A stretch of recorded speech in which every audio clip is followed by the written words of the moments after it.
어머니와 함께 김치를 담그던 기억. 저에게는 아련한 추억으로 남아있는 모습인데요. 한국인이라면 그 기억 속 세부적인 모습들은 조금씩 달라도 비슷한 추억들이 있을 겁니다. 오늘은 이러한 우리의 김장 문화를 조명한 기사를 소개해드려 볼까 합니다. 제목은 김치를 담그는 어린이 풀장이 가족을 하나로 묶는 법.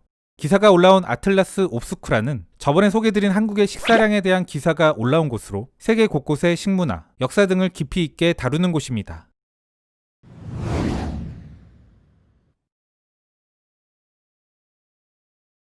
대부분의 한국인들에게 진짜 김치는 어머니가 집에서 직접 담근 김치입니다. 한국문화재청의 이해나 씨가 한국인들이 김치에 대해 갖고 있는 정서에 대해 이야기하며 한 말이다.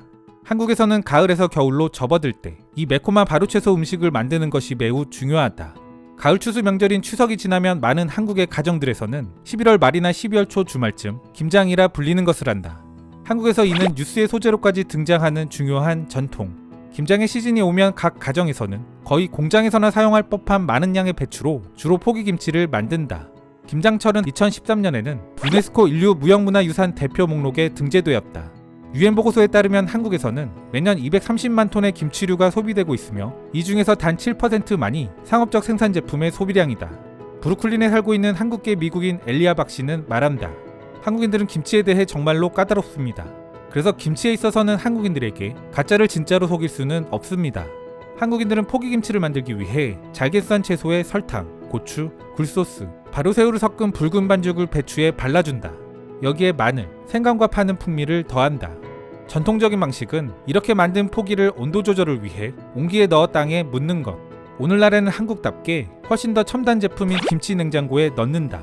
강렬하고 달콤하며 매콤하면서도 시큼한 이 식품은 1988년 서울올림픽 이후 건강식품으로 알려지기 시작했다. 최근에는 미국에서도 인기가 급상승하고 있는 한국의 김치. 김치는 명실상부한 우리를 상징하는 대표적인 음식. 세계적으로도 많이 알려져 있고 실제로 김치를 먹어본 사람도 우리의 일반적인 인식보다 많은 편입니다. KCI에 등재된 미국인의 김치에 대한 지역별 인식조사에 따르면 86%가 김치를 한국산으로 인식했고 84.1%가 김치를 먹어본 경험이 있는 것으로 나타났습니다. 박씨 가족은 1990년대 초 한국에서 북부 캘리포니아로 이사했다. 그는 매년 온 가족이 집에 모여 김장을 하기 위한 특별한 주말을 정해놓았던 것을 기억한다.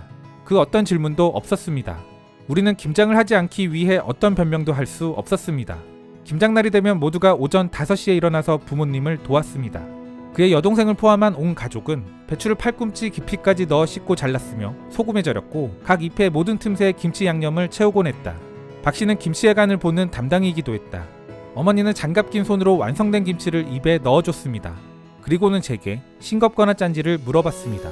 그 시절이 제게는 추억으로 남아있습니다.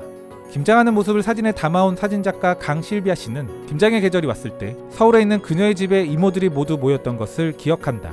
나는 김장하는 바쁜 시기가 되면 엄마와 이모들을 돕기 위해 여기저기 뛰어다녔었습니다. 김치를 사는 것은 쉽지만 그녀의 엄마와 이모들은 구입한 김치를 매우 싫어했다.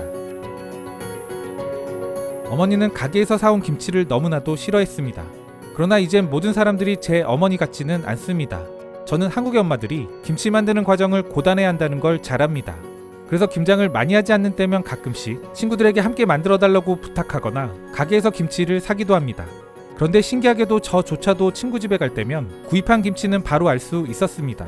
그녀의 어머니는 가족끼리 모여 만든 이 김치에 대해 큰 자부심을 갖고 있었고 그녀는 교회의 친구와 지인들에게 자신의 김치를 나눠주곤 했다. 한국에서 김치의 나눔은 흔히 볼 수 있는 모습이다. 강 씨의 어머니 이경애 씨는 김장을 위해 어린이 수영장으로 사용할 법한 플라스틱 김장 매트를 활용한다. 이 매트는 김장 만들기에 매우 이상적이며 어린이용 점토놀이 매트도 될 수 있다.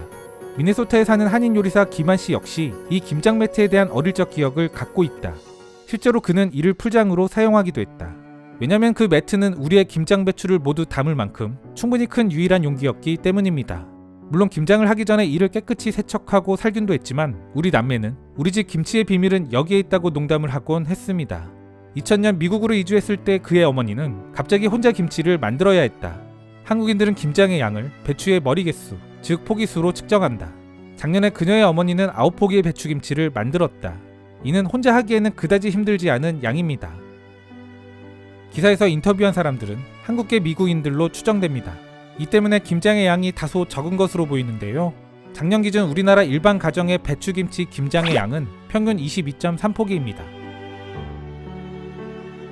한국인들은 수천 년이라는 장구한 역사 동안 김치를 먹어왔지만 우리가 알고 있는 붉은색을 특징으로 하는 현대 한국의 김치는 비교적 최근의 혁신이다.